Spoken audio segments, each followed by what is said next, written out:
Shalom saudara, selamat pagi, selamat bertemu kita dalam kasih Tuhan kita Yesus Kristus. Pagi ini saya ingin membawa kita melihat daripada satu bagian firman Tuhan yang menceritakan tentang pencobaan Yesus di padang gurun. Saudara, waktu saya merenungkan firman Tuhan ini berkali-kali saya melihat bahwa Yesus sedang dicobai ataupun sedang diuji kesetiaannya kepada Tuhan. Ya, memang dari segi imannya itu dia sedang menghadapi pencobaan. Dan dari segi lain dia juga diuji bagaimanakah kesetiaannya kepada Tuhan. Nah, kadang-kadang saudara di dalam kehidupan kita juga kita diuji.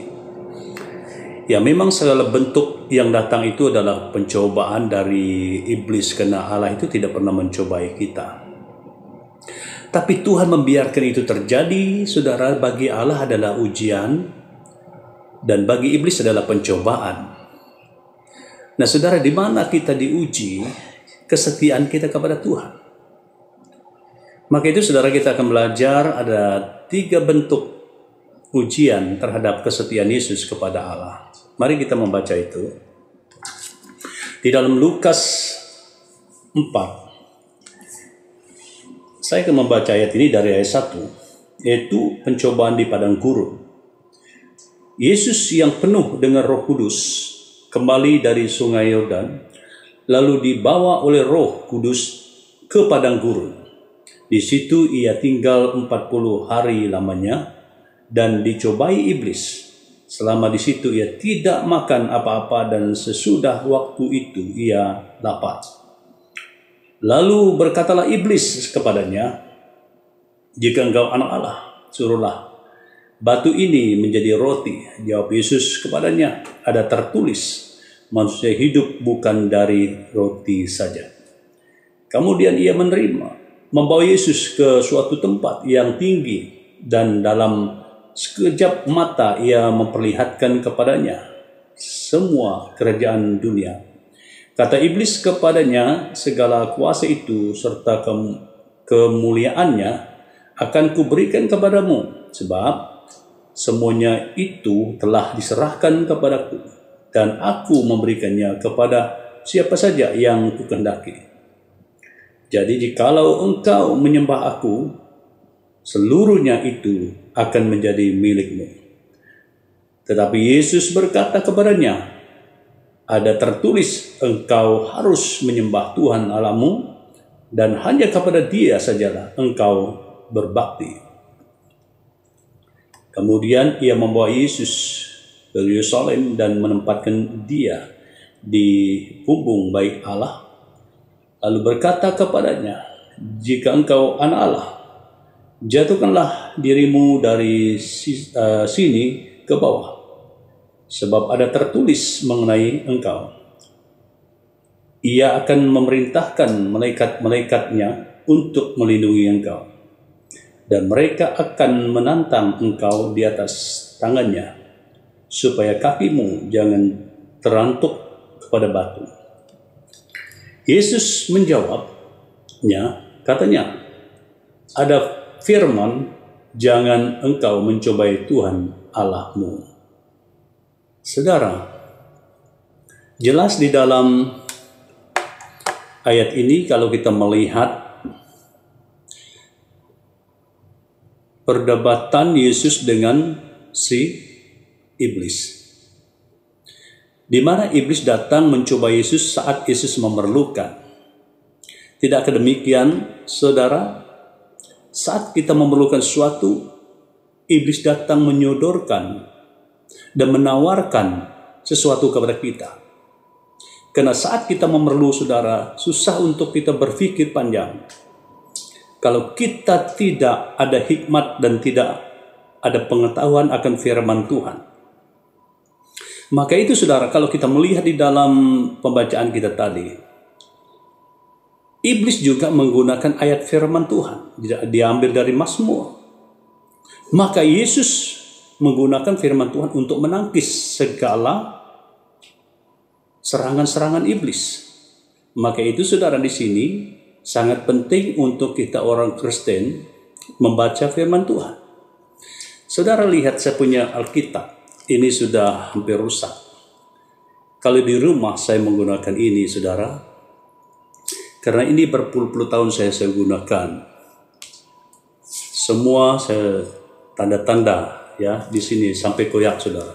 Semua Alkitab saya. Kenapa ini penting? Supaya kita tahu firman Tuhan. Menjadi orang Kristen kalau tidak tahu firman Tuhan, saat kita dicobai seperti ini, kita tidak ada apa-apa untuk melawan. Bahkan saudara, kita juga akan mudah percaya sesuatu ajaran kalau kita tidak tahu firman Tuhan. Jadi sangat penting untuk kita membaca, merenungkan firman Tuhan. Baik saudara, ada 3 hal di mana iblis datang mencobai Yesus dan merupakan ujian bagi kesetiaan Yesus kepada Allah. Yang pertama saudara, Yesus diuji dari segi keperluannya. Karena masa itu waktu Yesus selesai berpuasa 40 hari, dia lapar. Tentu dia memerlukan makan minum. Maka saat itulah masa yang tepat untuk iblis datang dan mencobai dia dengan menawarkan, kalau engkau anak Allah, perbuatkanlah batu ini menjadi roti. Saudara, di sini Yesus diuji kesetiaannya kepada Tuhan melalui keperluan. Tapi apakah Yesus tunduk? Tidak. Karena Yesus menjawab dari firman Tuhan. Manusia tidak hidup dari roti saja, tapi manusia harus hidup dari firman Tuhan. Saudara, jangan gara-gara keperluan kita meninggalkan iman kita. Jangan gara-gara untuk memenuhi keinginan kita, keperluan jasmani kita, kita sanggup meninggalkan kesetiaan kita kepada Tuhan. Itu ujian yang pertama. Dan ujian yang kedua, saudara, adalah kalau kita membaca di mana iblis mengatakan, kalau engkau menyembah aku dan aku akan memberi semua ini, karena dia memperlihatkan kekayaan dunia ini kepada Yesus. Kalau Yesus menyembah dia, maka semua itu akan diberikan kepada dia. Nah, sekali lagi Yesus diuji kesetiaannya kepada Tuhan. Saudara, ini melalui penyembahannya. Nah saudara, apakah Yesus berubah setia kepada Tuhan gara-gara mau memiliki kekayaan dunia ini? Maka Yesus menjawab, kau harus menyembah Tuhan Allahmu, kepadanya saja engkau harus berbakti. Nah saudara, jangan gara-gara untuk memiliki kekayaan dunia ini, harta, kekayaan, kita sanggup meninggalkan iman kita, meninggalkan kesetiaan kita kepada Tuhan. Dan akhirnya saudara, kita menerima kekayaan tawaran dunia itu, saudara, menjadi milik kita. Akhirnya saudara, itu menjadi Tuhan kita, dan kita menyembah harta kekayaan dunia. Bukan salah menjadi orang kaya, karena konsep-konsepnya harus kita tahu juga. Menjadi orang kaya, orang yang percaya kepada Tuhan, itu apa tujuannya? Kalau kita melihat di dalam firman Tuhan, saudara, kekayaan itu diberkati supaya kamu memberkati. Tidak salah. Tetapi saudara, yang masalahnya, kekayaan itu menjadi Tuhan dan akhirnya kita sembah. Kenapa kita menyembahnya? Karena tidak ada masa untuk Tuhan. Jadi banyak masa kita untuk hal-hal yang seperti itu. Yesus tidak berganjat daripada kesetiaannya kepada Tuhan, walaupun dia ditawarkan dan memperlihatkan kekayaan dunia ini, dan dia tidak sama sekali tertarik dengan itu, saudara. Apakah saudara demikian? Kalau saudara sudah hidup dalam firman Tuhan, hidup mengasihi Tuhan dan mengasihi firman-Nya, saudara tidak akan tertarik dengan apapun yang dunia ini sodorkan, apapun yang dunia ini perlihatkan kepada saudara, saudara tidak akan tertarik. Hal yang ketiga yang iblis cobai dan merupakan ujian bagi kesetiaan Yesus kepada Allah. Ini dari segi saudara adalah kekuasaan. Karena Yesus dibawa ke bumbung baik Allah dan iblis berkata, jika engkau anak Allah terjunkanlah. Yang luar biasa, iblis menggunakan firman Tuhan. Karena ada tertulis bahwa Allah akan mengutus malaikatnya untuk menantang engkau. Berarti supaya kakimu tidak terantuk kepada batu. Nah saudara, sekali lagi Yesus diuji kesetiaannya kepada Tuhan. Dia boleh menggunakan kekuatannya, kekuasaannya, kemampuannya untuk melakukan itu.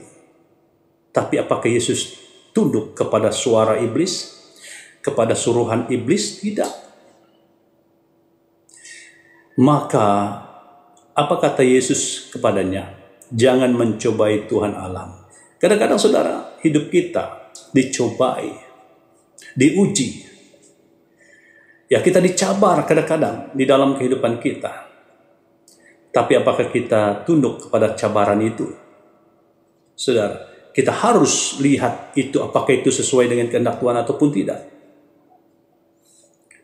Jangan gara-gara saudara kuasa, kedudukan, pangkat, dan sebagainya, kita sanggup meninggalkan iman kita. Kita sanggup meninggalkan kesetiaan kita kepada Tuhan. Lebih memilih kepada hal-hal dunia. Kedudukan, kekayaan, kekuasaan. Apakah Yesus tertarik dengan itu? Tidak. Yesus menolak itu. Jangan engkau mencobai Tuhan Allah. Saudara yang dikasihi Tuhan, kesetiaan kita diuji setiap hari. Maka itu setialah kepada Tuhan. Di dalam kesetiaan kita, saudara, kita harus mencintai firman Tuhan. Tetap berdoa supaya kita mempunyai hubungan yang dekat, yang erat, yang terus-menerus dengan Tuhan. Dan biarlah melalui renungan ini, saudara diberkati. Puji Tuhan. Salam.